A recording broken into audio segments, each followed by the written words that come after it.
नमस्कार, मेरा नाम है विमल कुमार और आप देख रहे हैं विमल विथ न्यूज। अभी मैं सामुदायिक स्वास्थ्य केंद्र पथरगामा में हूँ और बरसात का समय है। इस समय ठनका गिरती है और लोगों को आघात पहुँच जाती है, प्राकृतिक आपदा के शिकार हो जाते हैं। ऐसे समय में हमको यहाँ के प्रभारी चिकित्सक डॉक्टर मोहन पासवान सर अभी सामने हैं। और सर, ये ठनका जो गिरती है सर, इससे क्या क्या क्षति हो सकती है? जिसको हम लोग थंडर स्ट्रोक बोलते हैं। हाँ। जब लाइटनिंग होता है ऊपर आकाश में, इस समय बादल घिरा हुआ है, लाइटनिंग के बाद जब वो नीचे आता है तो अगर डायरेक्ट किसी आदमी पे आ गया तो फिर बहुत मुश्किल है, क्योंकि उसमें वुंड ऑफ एग्जिट और वुंड ऑफ एंट्री दोनों होते हैं। इधर से करंट का जाना और इधर से बॉडी से निकल गया बाहर। अगर ये स्थिति आती है तो ठीक 10-15 दिन पहले घटना घटी थी कि उसको लोग संस्थान मतलब कि प्राथमिक स्वास्थ्य केंद्र या सामुदायिक स्वास्थ्य केंद्र लेकर भी नहीं आ पाते। डायरेक्ट अगर उन पर थंडर स्ट्रोक हुआ तो स्थिति गंभीर हो जाती है, बचना बहुत मुश्किल होता है। लेकिन आसपास जो दूर में है, पाँव में चप्पल पहने हैं, खाट में बैठे हैं या ऐसी चीज़ पे बैठे हैं जहाँ के डायरेक्ट उसको अर्थ से कॉन्टेक्ट नहीं है, तो वैसे लोग बचते हैं। जिसमें 4-5 लोग उसमें आए थे। अभी एक महिला आई है, तो इनकी क्या नाम है इस महिला का? बता रहे हैं। इनकी स्थिति ऐसी है कि ये डर गई, लाइटनिंग हुआ, ये डर गई और डर के गिर गई ज़मीन पर। इनके बॉडी में कहीं उस तरह का देखा नहीं गया है कि लाइटनिंग का इफेक्ट, लेकिन डर का इफेक्ट है। तो हम लोग ऑब्जर्वेशन में रखे हैं। पल्स, बीपी, चेस्ट, CBS सारा ठीक है। उस दिन हम लोग अगर जो फ्लूइड दे रहे हैं, एंटीबायोटिक दे रहे हैं और साथ में और भी कुछ दवाइयाँ उनको जो लाइफ सेविंग का है वो दे रहे हैं। ऑब्जर्वेशन में रखें। स्थिति सामान्य रहा तो ECG करा के उसको डिस्चार्ज कर दें। अगर देखते हैं तो 1 घंटा 2 घंटा में स्थिति गड़बड़ हुई तो फिर उनको हार सकते। सर, एक चीज़ बताएं, जब ऐसी घटनाएं घटती है तो देहात में या कहीं समाज में, जहाँ से मान लीजिए अभी तो 112 उपलब्ध है, जहाँ उपलब्ध नहीं है तो तत्काल क्या काम करना चाहिए?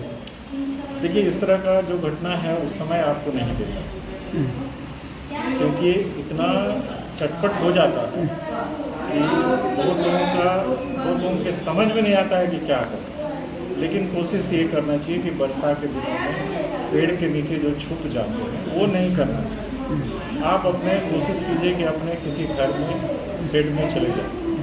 पेड़ के नीचे जाने से डायरेक्ट अर्थ मिलता है इलेक्ट्रिक को, और वहाँ उसके नीचे जो रहते हैं उस आघात से ग्रसित हो जाते हैं। खुले में ना रहें, जहाँ बादल घिरा है वहाँ से दूर हो जाए, वर्षा जहाँ हो रहा है उससे दूर हो जाए और किसी घर में पनाह लें। अगर घर में पनाह लेते हैं तो मैं समझता हूँ कि वो सेफ रहता है। इसका कोई गोल्डन पीरियड भी होता है? गोल्डन पीरियड है कि कितना इफेक्ट हुआ है, इलेक्ट्रिसिटी जो आता है ऊपर से, उसका जो इंटेंसिटी होता है उसका कितना इफेक्ट है। अगर मान लीजिए कि डायरेक्ट उसके बॉडी पे आया और अर्थ उसको डायरेक्ट मिल गया तो कोई इफेक्ट नहीं, कोई उसको बचाने वाला नहीं है। लेकिन दूर में जो लोग हैं, चप्पल पहने हुए हैं, खाट पे बैठे हैं, बेंच में बैठे हैं, तो उसके लिए समय मिलता है। वैसे लोग आते हैं और बहुत लोगों को हम लोगों ने जान लिया। सर, ये बताइए, 9 जून को जो घटना घटी थी बरमसिया हटिया में, जिसमें 2 आदमी की स्पॉट डेथ हुई थी, एक राजा बेटा का और एक काला डुमरिया का, मैंने देखा उस गाछ पर कहीं भी कोई निशान नहीं था कि यहाँ पर ठनका गिरा है। इसका क्या कारण था? ऐसा भी नहीं कि थंडर स्ट्रोक ऐसा भी नहीं है कि पेड़ के नीचे ही आए, पेड़ पे ही आए, खुले में भी आ जाता है। हाट बाजार लगा हुआ है, उस दिन शायद हाट का दिन था, हाट का दिन, और खुले में वो आ गया तो कहीं भी आ जाएगा नीचे।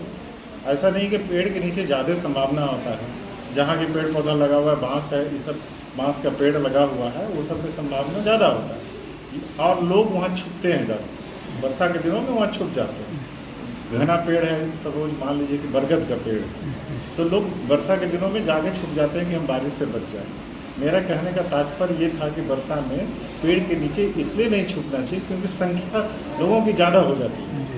थंडर स्ट्रोक तो कहीं भी हो सकता है, किसी भी जगह गिर सकता है। आप देखते होंगे कि लोग घर में त्रिशूल के जैसा एक ऐसा यंत्र लगाते हैं जिसको कहा जाता है लाइटनिंग से ये बचाता है, तड़ित चालक बोलते हैं ना, तो वो लोग लगाते हैं क्योंकि ये ऐसा नहीं है कि इस जगह गिरेगा, वो तो कहाँ पे उसका लाइटनिंग हुआ, कहाँ पे डाउन हुआ, किसी भी जगह गिर सकता है।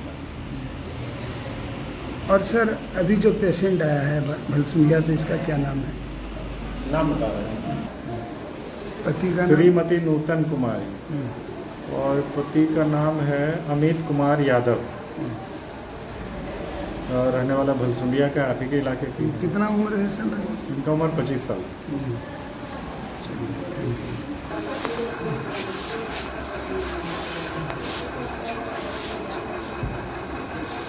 नूतन, नूतन, जेब दिखाओ तो, जेब दिखाओ, जेब कोशिश करो पूरा निकालने की। कैसा मन कर रहा है बताओ तो, पहले से कुछ ठीक लग रहा है?